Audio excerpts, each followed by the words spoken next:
my view is, if I was the benevolent dictator of this planet, I would make stillness time a requisite for everybody. You are listening to The Dr. Haley Show, the podcast dedicated to helping you optimize your health. Each episode, there will be an interview or a message to help you discover better health. We will be featuring health radicals on the show to bring new ideas to the table, as well as doubling down on key fundamentals to support you living your best life. Your host is no other than the founder of Haley Nutrition, Dr. Michael Haley. You're listening to the Dr. Haley Show podcast, and I'm Dr. Michael Haley, your show host. Today's guest, Udo Erasmus, who I was just having a wonderful conversation with already, really needs no introduction. He's, the founder of Udo's Choice Premium Nutritional Supplements, which we're going to talk a little bit about today. He's the author of a few books, including Fats That Heal and Fats That Kill, which has sold over 250,000 copies. He's well-studied in biochemistry, biology, nutrition, and I think this is the coolest part, has a master's in counseling psychology, which I think is fascinating. I want to really talk about how that works with nutrition and how they work hand in hand. Udo, thank you so much for joining me today. We were already into a good discussion here. I thought, man, I got to stop. I'm going to have to do an introduction here where I love talking with you. I should just shut up and it'd be my best podcast if I don't say another word and just let you go. Well, you shared the stage with people like Anthony Robbins and Deepak Chopra, and, you've been teaching for decades now. Yeah, long. It's been a long time. Yeah, that's why I look so old. I'm 82, actually. And that's fantastic. And that brings up an interesting point. I want to talk about your age and how things have changed over the years, because food was a lot different when you were growing up. And, also, we were talking about life and life extensions. Mm-hmm. Can we extend our life, or can we only influence how we live? Mm-hmm. I think have you ever heard of Dirk Pearson and Sandy Shaw? Yeah. Which I talked with they them. Both passed I talked with recently in the last few years. Mm-hmm. But the whole concept of life extension was, what can I do today to be younger tomorrow? Mm-hmm. And I don't know. Maybe there are definitely things we can do. I don't know if we can extend our life. Maybe we can just live better while we're here. I don't know. What do you think? Well, my thing, I'm working now on two projects. One is to turn total health into a teachable field based in nature and human nature. Because we have never done that. We've been here for 200,000 years, and we've never created a real field of health. Our healthcare system is a disease management system. And when I took a year of medicine, by the way, and I went because I wanted to know what health is. It's called healthcare. So I wanted to know what health is. I thought I could help a lot of people if I could push them in the direction of health, but I'd have to know where health was, what health is, what is it? So that's why I went into medicine. Talked to the dean. I said, I'm only learning about disease. What's health? He said, we don't know. We're working on it. But they're not even working on it because they're still always focused on disease, right? So it's a disease management system. And I wanted to know what health is. And it has to, so I'm doing total health based in nature and human nature. And then the other one is human nature as a teachable field. Because here we are. We don't know what we are. We don't know what the pieces are. We know we got a liver and a tailbone and, stuff like that, right? But in terms of what is a human being, because there's awareness is an issue and life energy is an issue. I've studied biology. I wanted to know what life is. We never found out what life is in biology. It's called, biology means study of life. Now, I always thought we were going to end up with a beaker of something liquid and shining at some point. And we said, wow, there's life. I really wanted to know what life is. I came out of a war, so I was always looking for something better than war, right? So we studied form and function. So it's not like we didn't learn about the structure that life built. But we never got on life. When we did chemistry, we talked about the molecules that carry energy, like ATP or creatine phosphate or all of that, right? We never actually got a handle on the energy. And I said to my lab partner one time, we should study ourselves. This is like very precinct for me, of me.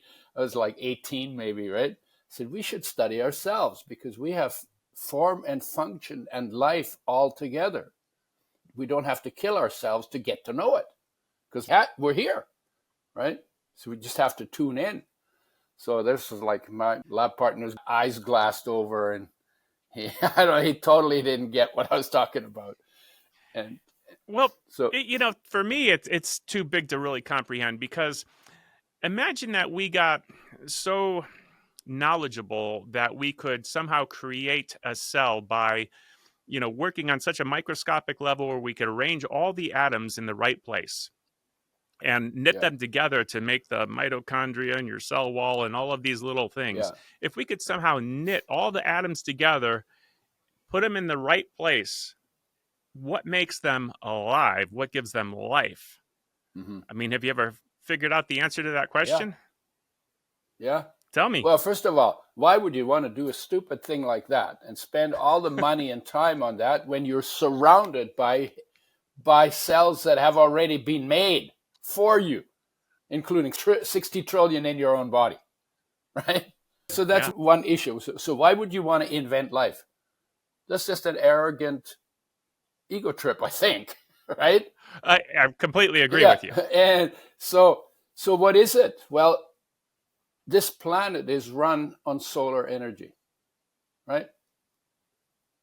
Everything that's alive. Solar energy is what made the, first nutrients, so to speak. Everything, all the energy that is... all the chemical reactions and all of that, yeah. But I'm taking it a little bit different. So solar energy. At the sun, the temperature is 15 million degrees Celsius. Pretty hot, right? So, and then it radiates out in all directions. And some of it's filtered through 93 million miles of space. And then it's filtered through Earth's atmosphere. And then it's filtered through green plants mostly. And the fraction of solar energy that remains activates electrons. They then bond together to make molecules. And that solar energy fraction is stored in the bonds in those molecules. We eat those as food, or when we were in our mother's womb, mother ate those for food. In the cells, those bonds get broken. The solar energy fraction is released, and now we call it life. And that solar energy fraction is its nature, is unconditional, empowering love for the body. It is it is all powerful in the body. It is everywhere present in the body, so omnipresent, omnipotent, and all knowing in the body, because it runs through the body and runs everything on every level, every chemical reaction.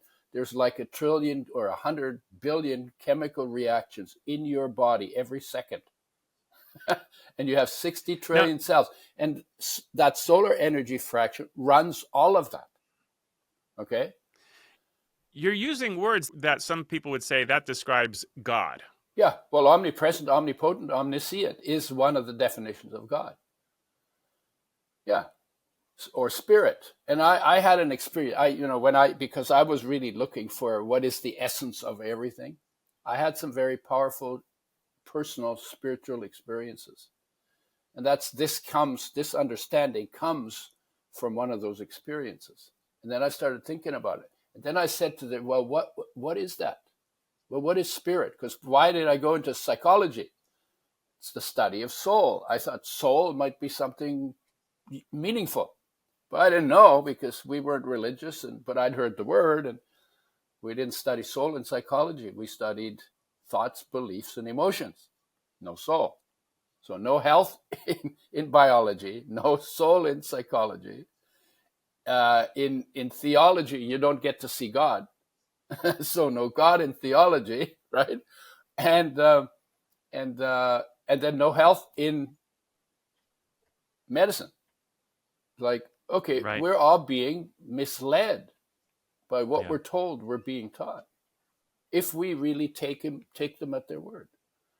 And so that's why it's up to me. I have to now build this field of health and energy. That life energy is one big piece. Awareness is involved. Life energy is involved.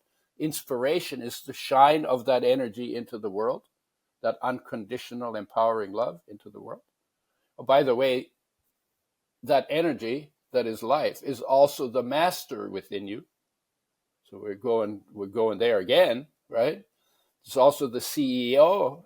It's also the benevolent dictator. It's also your resident expert about your life and how to live it and what choices to make in the trench where you live, right? And it's I agree. and I talk about these things a lot, and it's in the that you and it's the only true leader for your life. Not somebody in Washington, not somebody in Ottawa, in my case. No, the leader lives here. Because but sometimes we don't follow the leader. no, we don't. And the truth is, to really get to know that, you have to spend time quietly, in stillness, by yourself. Bring your focus into the space your body occupies, because how else would you get to know yourself if you don't ever spend time with yourself and examine and explore and discover? It's like you look at the mirror, you only see your surface. But who are you in your heart? Who are you in your being? Right? Yeah. So my view is, if I was the benevolent dictator of this planet, I would make stillness time a requisite for everybody. And if we all... I love that you're talking about this. Huh? I love that you're talking about this. I've talked about it on several podcasts, but never quite in this phraseology where you're just looking at it from a different perspective, and it makes sense. Well, it totally makes sense. I mean, if you think about it, every blade of grass, every cell in the body is its own leader, or has its own leader inside. You don't have to, there's not a cell in your shoulder blade that tells the cell in your toe how it should live its life, right? Cells understand that. They're motivated from within, right? And they share, but their motivation, their focus is within. And our focus is always outside or in our head, pretty much, right? And that's part of the human journey. But when you were in your mother's womb, there was no place to go and nothing to do, and everything was taken care of, and it was like pretty safe. So where was your focus? Well, I had no place to go. So it was at rest inside in its source. Where's its source? Well, the focus source is awareness. And then life, which is energy. So the senses monitor energy. So your focus goes to monitoring changes in energy after you're born, because now you have to figure out how to survive. And so you're automatically attracted to changes in your environment with your senses. Five kind of energy, right? Light, sound, feeling, taste, smell, right? So you're monitoring the environment because you need that to survive, because you have to, every time something changes, oh, is that friend? Is that foe? So do I go near it? Do I approach it? Or do I run? Or do I ignore it because it's irrelevant to my survival? So you get really good at that. And every time something changes, if I do a talk and I can be very animated and I can be very interesting and inspired, maybe even charismatic, right? And, if the side door in the room opens and somebody walks in, I lose my entire audience instantly. Anybody who can see that door out of the corner of their eye, they immediately go like that. And then, then they say, okay, it's okay. And then they come back, right? So that's how powerful that survival instinct is. So we learned that.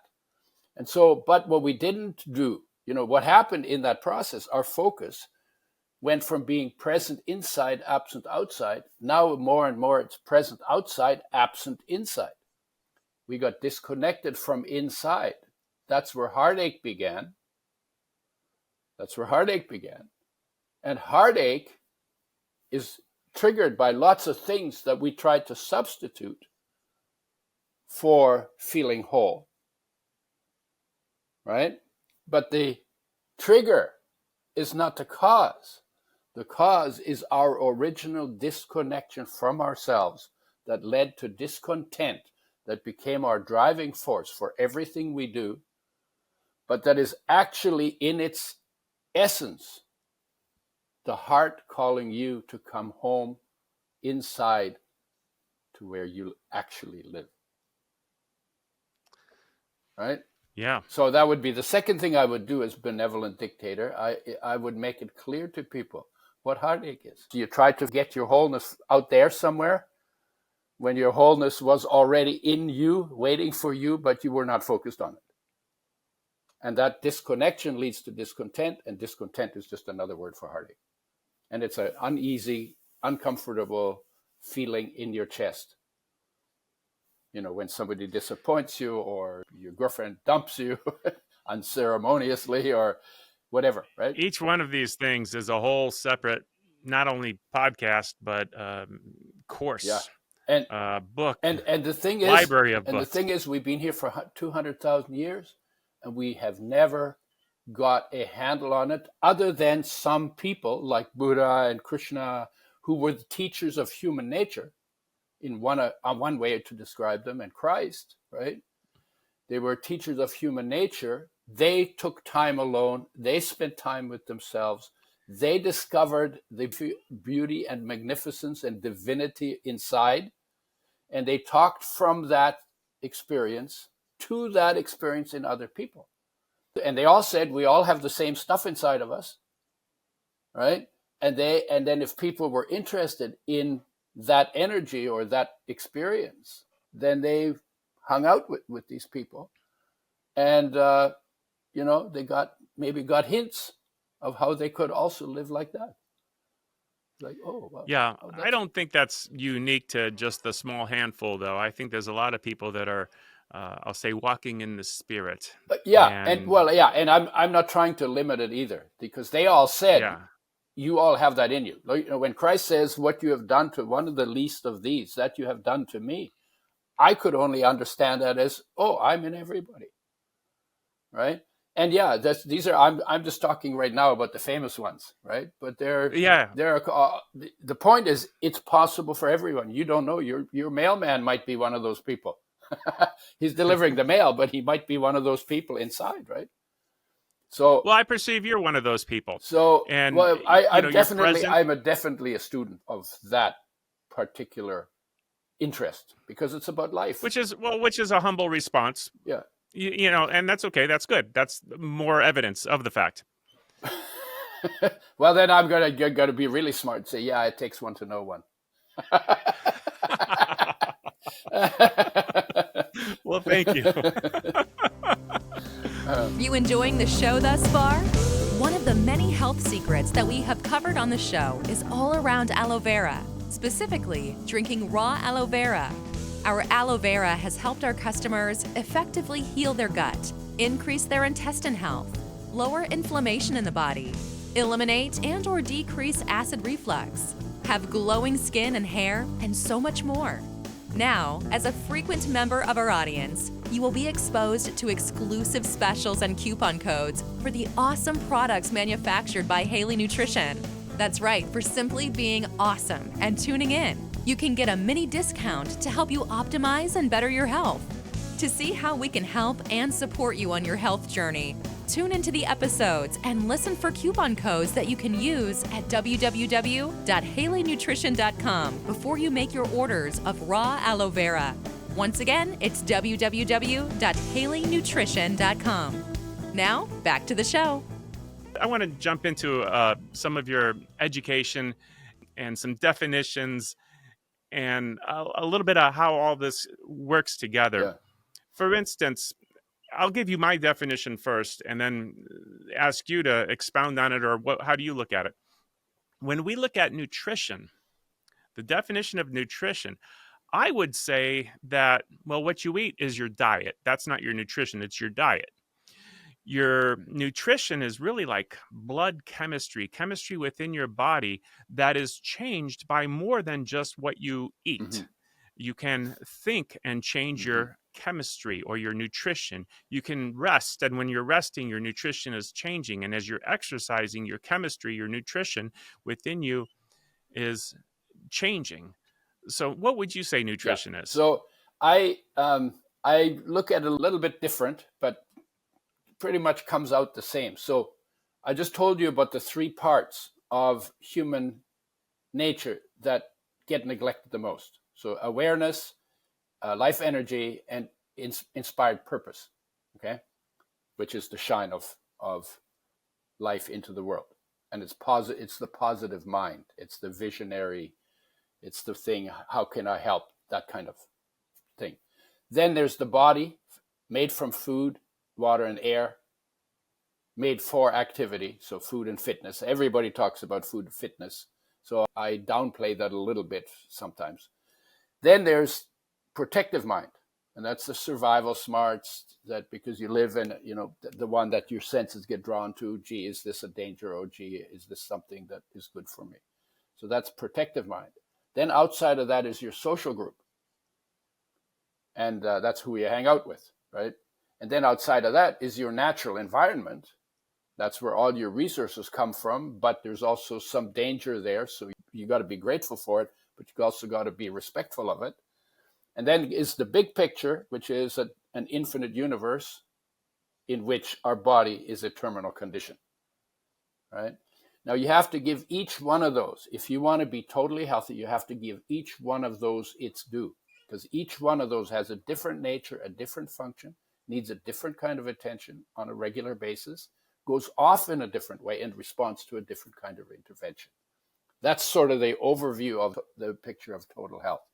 Yes, the body is made out of food, water, and air. That's all the building blocks. They always came from nature until we got civilized, and then we fried them and we did things to them, and you took some out and you added stuff in that never existed in nature, and then we changed it, and maybe now some our food is not nutrition anymore. So, highly what is it? Ultra processed foods, and now getting a lot of attention.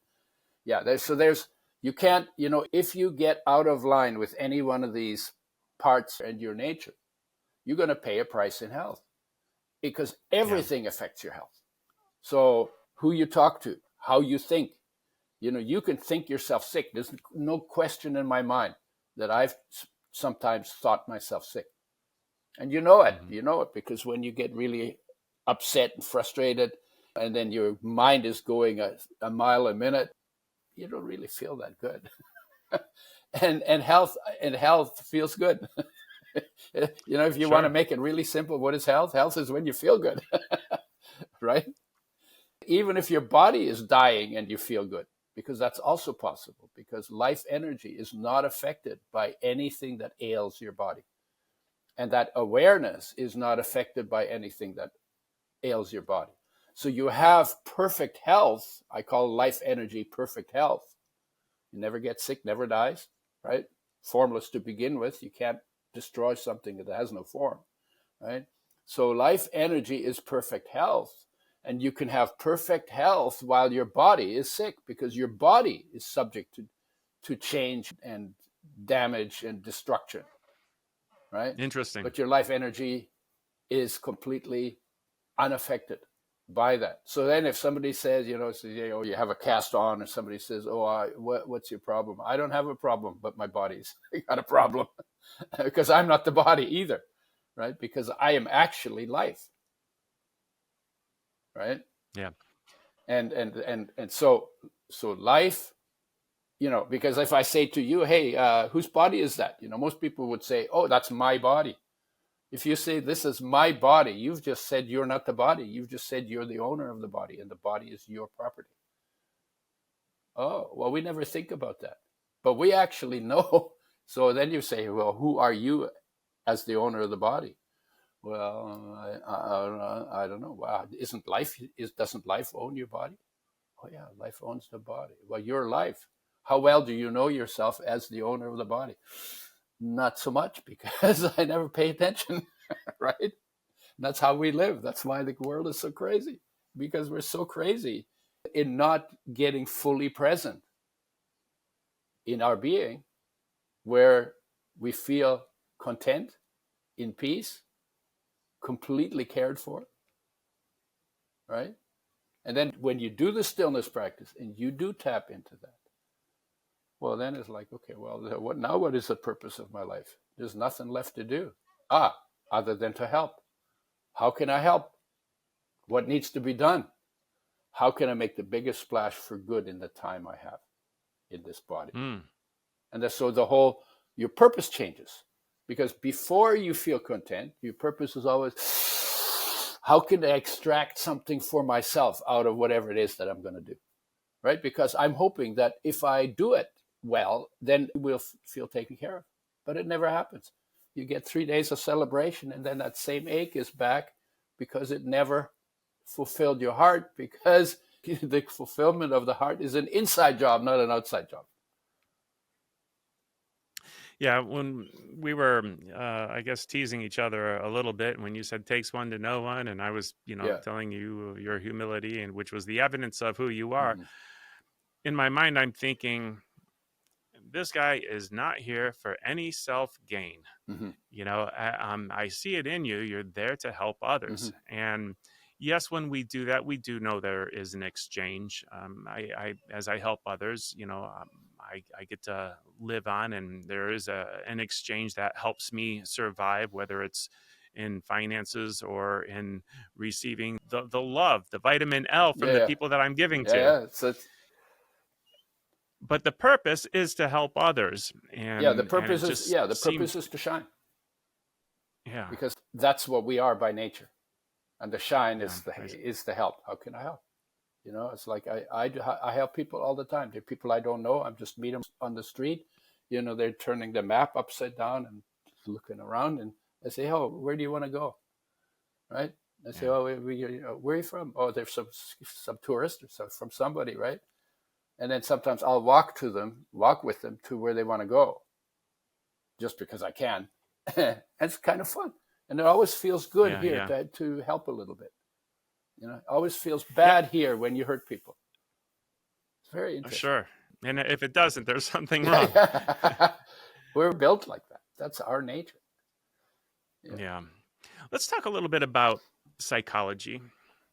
Yeah. And counseling, Mm-hmm. because when we look at people with certain challenges, whether it's whether autism or whether just not clear thinking or low mood, depressed, how much have anxious. you found?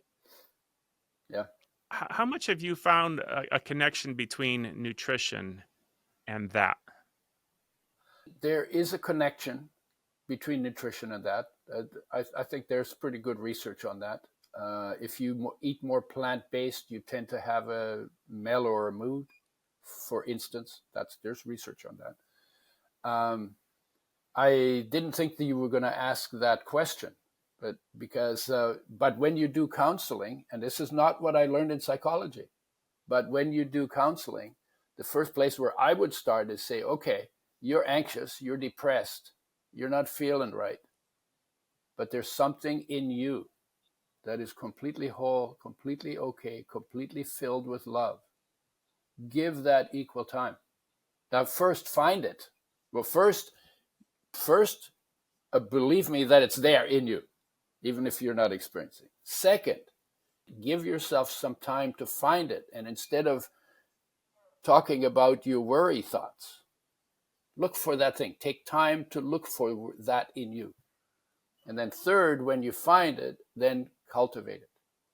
And then give equal time to what you need to do out here that's not going the way you want to control it, because you can't control it, because that's the world of change. That's its nature.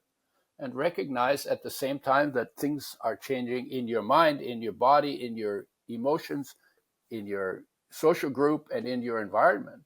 Something in you called peace, love, inspiration, and gratitude, maybe you could call it, for the big picture, Those are never changing. They're always there, no matter what's going on in the world of change. Those will always be your foundation. And if you don't put some time into experiencing your foundation, then you're living without foundation. Well, what do you expect to have when you live without foundation? You don't have a stable point. Well, yeah, then everything is going to be all over the map, right?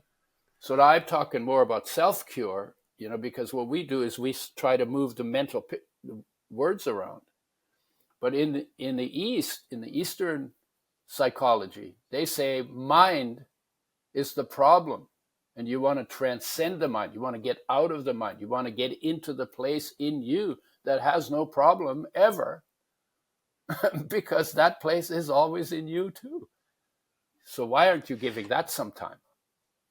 It's so interesting because it's almost like, and you're doing it again in that you're explaining what I've tried to explain, but you're putting it in such better terminology. I'm going to have to listen to this podcast a couple times to drive it home.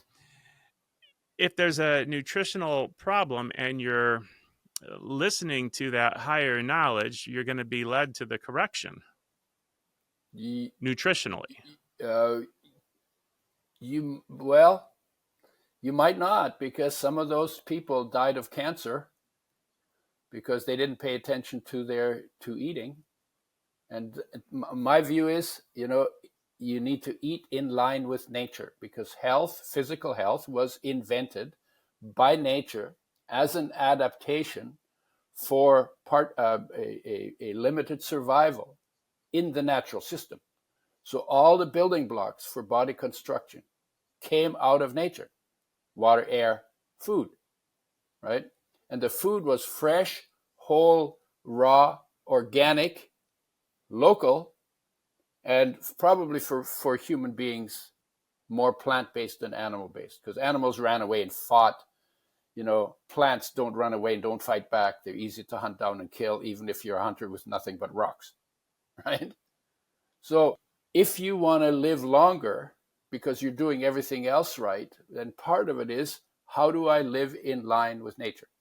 And there are some people who live like that. I pay attention to that. I eat mostly plant-based, mostly raw, mostly organic, right? And I ferment my own nuts and seeds, with probiotics, because I have a probiotics called Super Bifido Plus, very, very high dose. And I just put a capsule into water, like a glass bowl, fill it with water, put the nuts in. I want to soak them anyway because it softens them up, makes them easy to digest, right? And then I put in a couple of capsules of those probiotics, and I put a plate on top of it and just let it sit there. And then it gets fermented. It's very nice. I really like it. And then when it runs down, I add water and add more food, and the same probiotics are continuing to do fermentation. So I get free probiotics too out of that. I'm a big fan of it. Yeah. Yes. And I love fermented foods and making our own. Have you heard of fire cider? I know the name. I'm not sure that I know what it is. Okay. It's not necessarily fermented, but I think it is. I recently made a batch of it. You take all your favorite herbs, the spicy things, the things that really have a lot of color and aroma and flavor. Yeah, they're fermented. They're fermented. Ginger, turmeric, garlic, onion. I use them all. Beets. Chop them all up, and the recipe would say, okay, now when you chop all of those things up, stuff them into a jar and fill it up with apple cider vinegar, and then leave it on your counter for about a month. Right, I've done that too. I would imagine it ferments. It does. It does. I've done that. But I've been tempted to open up the capsule and dump it in there as a starter. Yeah, it works. Why not? It works. I haven't tried it with adding a starter to it. Well, yeah, I mean, you got to get it somewhere. You can get it out of the apple cider vinegar because that's got live fermenting bacteria in it, right? But you can also do it with live bacteria if they're live. Like my probiotics are refrigerated, so they tend to die on the shelf. So I only get probiotics refrigerated, and I have a line of them, and that one is the one for old guys, because bifidobacteria decrease when you get older in your colon. And that's associated, not necessarily caused, but associated with a whole bunch of colon problems that people get as they get older. So I don't have any. I'm 82. I have no colon problems. Why probiotics? And let's compare this, to the times of Jesus. He didn't take probiotics, right? Yeah. Okay. So, well, I don't know. I wasn't there. That was one of my issues when I started trying to figure out what his message was. Right. I think he took probiotics. I was 2,000 years late to the party. So anyway, so probiotics. So goes like this. Where do probiotics come from in nature? Well, they're in the fermenting layer of leaves and grass and whatever's on top of the soil when you're not turning it over. So this is before agriculture. And in that top layer are the probiotics. And when a plant pushes through the soil bacteria, which are rot bacteria, which turn over dead matter, well, they get stripped back into the soil. And the plant picks up the probiotics. And when a deer comes and eats the grass, it gets probiotics in its mouth with every mouthful of grass because they cover the grass. Okay, so now what we do, we get our whatever we get, we cook it, you kill all the probiotics, well, then you should replace them. So this is how I think about it, right? The same with digestive enzymes. There are enzymes in foods that when you chew those foods up raw and you chew them well, you break down cells, the enzymes are released, they start to digest the food for you in your mouth already. And the research says about, on average, 60% of the food, well chewed, eaten raw, self-digests the food for you. And so for some foods like pineapple, it's like 90%. And for some foods, it's like 10%, but average about 60. So that means it does more than half of the digestion for you if you live in line with nature. So when we cook those foods, we destroy those enzymes. So we should replace them too, right? And if you don't do that, then what you end up doing when you cook your food, you give your body more than twice as much digestive work to do than it was intended to do, because in nature it was intended to eat raw, right? Yeah. And that's going to catch up with you. Then that's going to tie up your immune system, because the immune system's first job is to make sure that digestion is complete. And all its other jobs come after that, because everything you eat has to be completely digested, because it's all foreign material that would make you sick if you absorbed it undigested. So then the immune system has to get involved in digestion, and then it's not as free to go after all the other things it needs to do. So you take a load off your digestive system, which then frees the immune system if you replace the enzymes that you destroyed when your foods were cooked. That was the reason why I put that together. Because I'm always thinking as well, how was it in nature before we got so bloody civilized?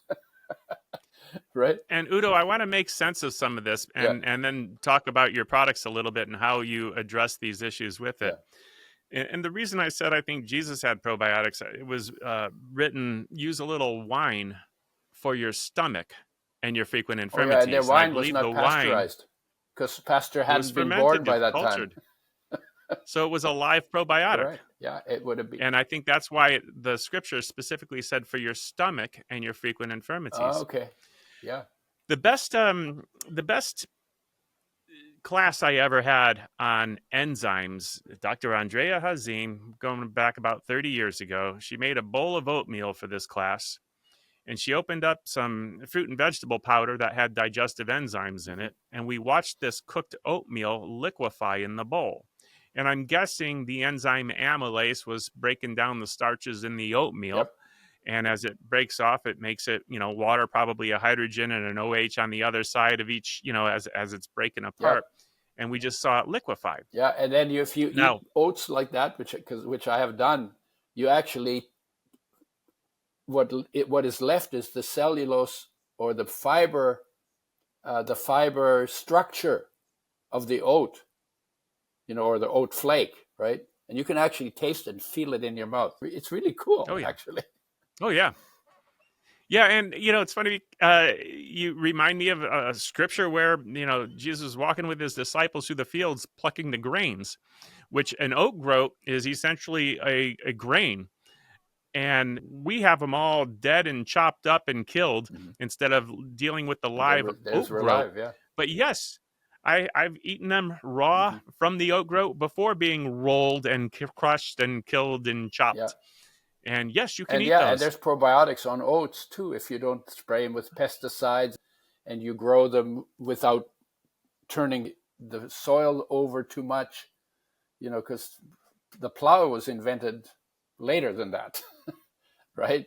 So what people did is the people are going back to it. They put mulch on top of the on top of the soil. Then they dig holes in the mulch, put the plants in, and the plants are always growing, and the mulch is fermenting, right? So they're getting probiotics on their food, provided they don't mess with it, right? So we made it more convenient, but we paid a price for that, and maybe we don't need to pay that price, and it's not that inconvenient to grow without tillage. You're listening to the Dr. Haley Show podcast, and I hope you're enjoying the show. As a thank you for listening, now through the end of 2024, use the coupon code 2024, that's 2024, for 15% off your entire purchase at HaleyNutrition.com. You could also use this coupon on the already discounted bundled items. For instance, if you're getting 3 of the greens or 3 of the proteins, you'll notice there's already a discount built into the price. Take an additional 15% off those. When you're checking out, if you don't have frozen aloe in your cart, you will notice there is a flat rate option, which is free in most circumstances. You have to choose it though. If you see UPS ground shipping, that's probably the default checked option. You can choose flat rate, and chances are we're going to ship it using that same UPS ground option. So keep an eye out for that when you're checking out. Now, back to the podcast. Your word choices are really cool when you talk about the mulch fermenting, Mm-hmm. because we think of it as just decaying. But what is decay? Well, no, the decay happens in the soil. The ferment happens on top of the soil. You have to pay attention to what's actually going on and not just trip in your head and make it up. Right? Right. This is cool. So what was the first supplement you created and why? I started with oils because when my marriage broke up, it was early in my crazy years when I was still poisoned by my own testosterone. So I was very, very upset when my marriage broke up. And I took a job as a pesticide sprayer because I wanted to kill something. And pesticides are made to kill things. So I was spraying pesticides. I was very careless. For 3 years, I did that. I walked barefoot over lawns I sprayed with weed killers until the skin peeled off the bottom of my feet. And at that point, I said, well, I think maybe I need to wear boots. So I wore rubber boots, bathing suit, no shirt. It's a summer job. I wanted to have a tan because, I'm light skinned. So when I was dissatisfied, I always wanted to have brown eyes, dark skin, and black hair. And I had blue eyes, light skin, and muskrat hair, right? So I like the tan. That's vanity, right? So I'm driving the tractor and I'm being careless. And somebody asked me, aren't you worried you're going to get poisoned? I said, nah, I'm immune. I wasn't immune. So 3 years later, I got poisoned by the pesticides I was spraying carelessly. So then I went to the doctor and said, what do you have for pesticide poisoning? And she just looked at me and said, nothing. Nothing. Nothing.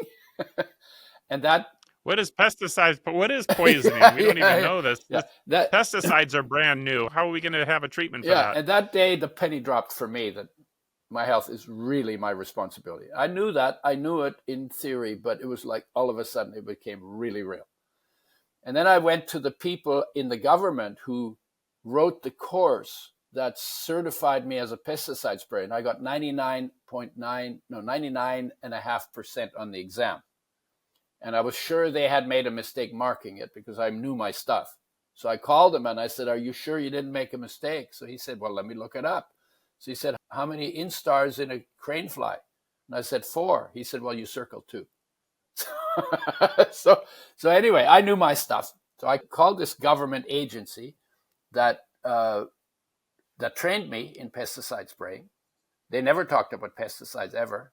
I mean, they never talked about poisoning by pesticides ever. Not once, not a word.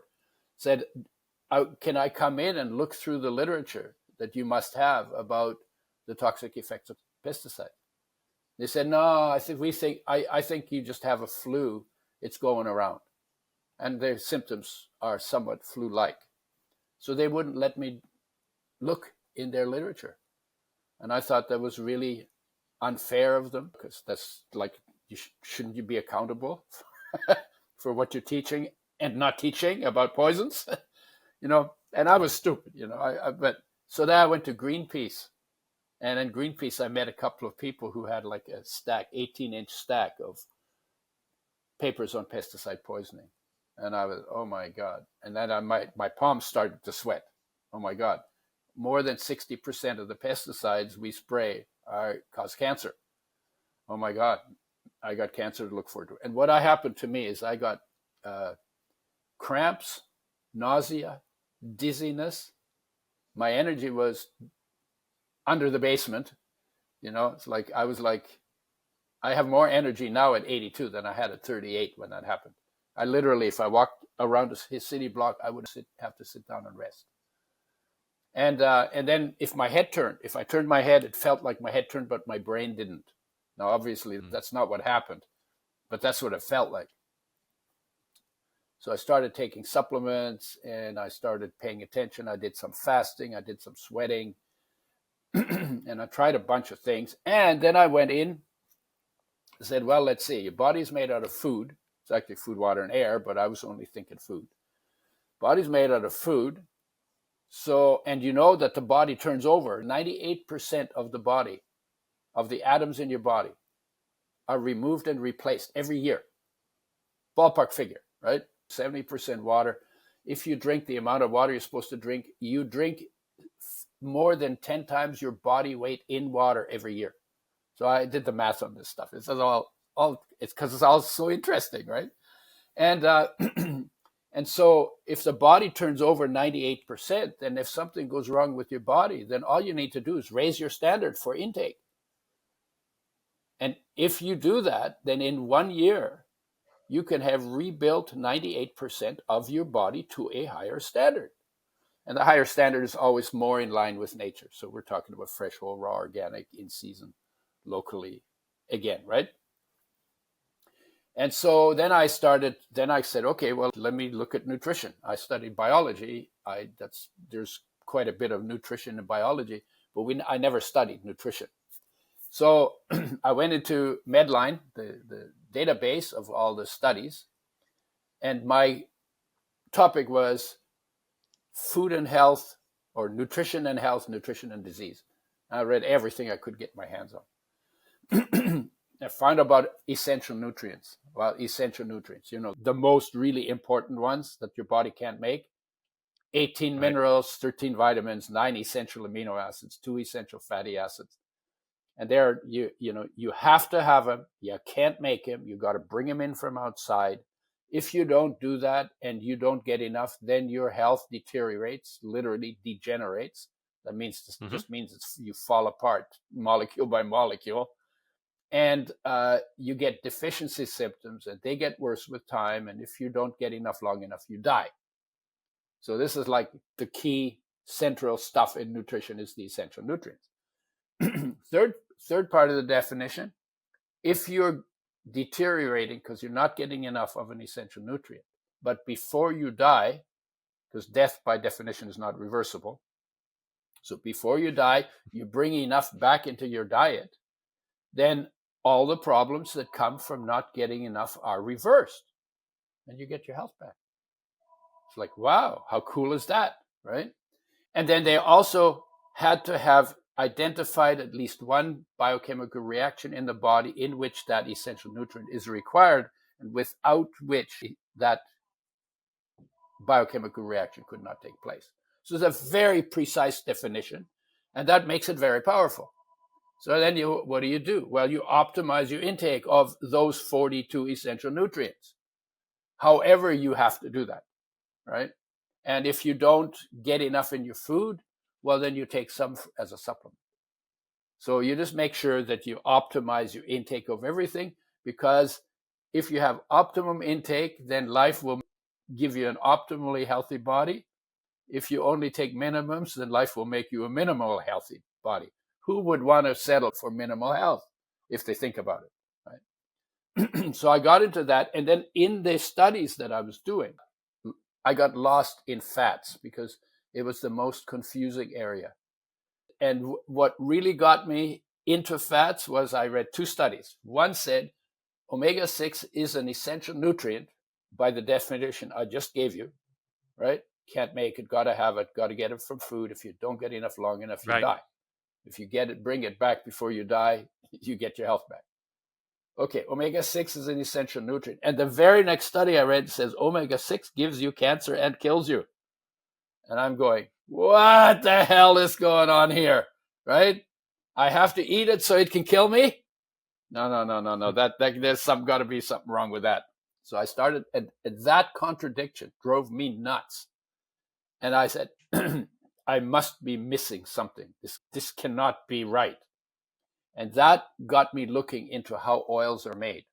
And it turns out that oils, omega-6 and omega-3, are the most sensitive of all our essential nutrients to damage by light, by oxygen, by heat. And omega-6 is a lot less sensitive. It's more sensitive than any other nutrient, except for omega-3. Omega-3 is 5 times more sensitive to damage by light, oxygen, and heat than omega-6 is.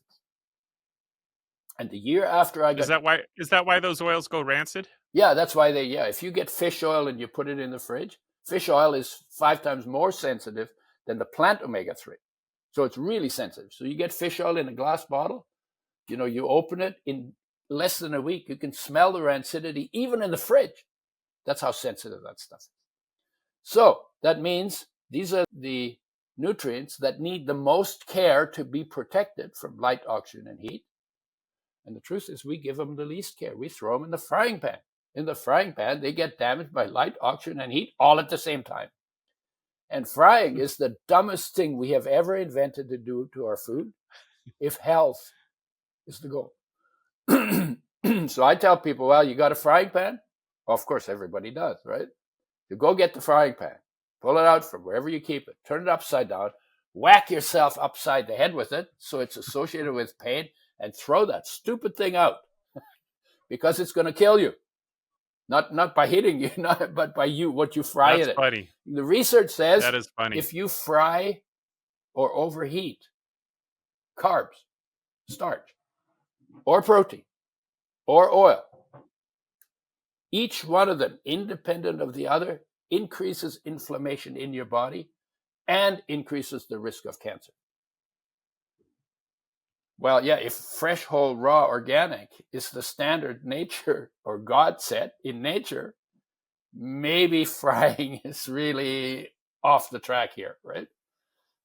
I don't remember seeing any references to frying in the scriptures. Well, the big oil industry only started 150 years ago. Even olive oil in Mediterranean countries was not used for frying traditionally. What they did is they cooked food in water. Then they dumped the water. Then they added the oil because they liked the flavor. So I don't like it that much, but they like the flavor. And oils enhance flavors, natural flavors in foods. They also enhance the absorption of oil-soluble nutrients in food.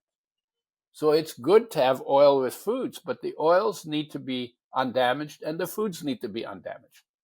So how do you protect them in a supplement? Well, so I'm getting there. The year after I got poisoned, which was 1980, I got poisoned. 1981, it was established that omega-3s are essential nutrients by the definition. And I found out that 99% of the population does not get enough omega-3 for optimum health. And I had an epiphany. I was like, oh my God. If we could make it with health in mind and bring it back into the diet, we could help almost everybody. Oh, mission of I'm in a mission. I'm in a mission from God. It's kind of like that, right? And so what I did is I developed a method for making oils with health in mind. And what you have to do, it's not that complicated. What you have to do is you have to make sure that no light, no oxygen, and no high temperature gets to the oil from the time it's in the seed in nature's packaging, which is pretty good. They found flax seeds 5,000 years old in caves in Switzerland, and they planted it and it still grew. That's how good that packaging is. Seeds, 5,000 years old.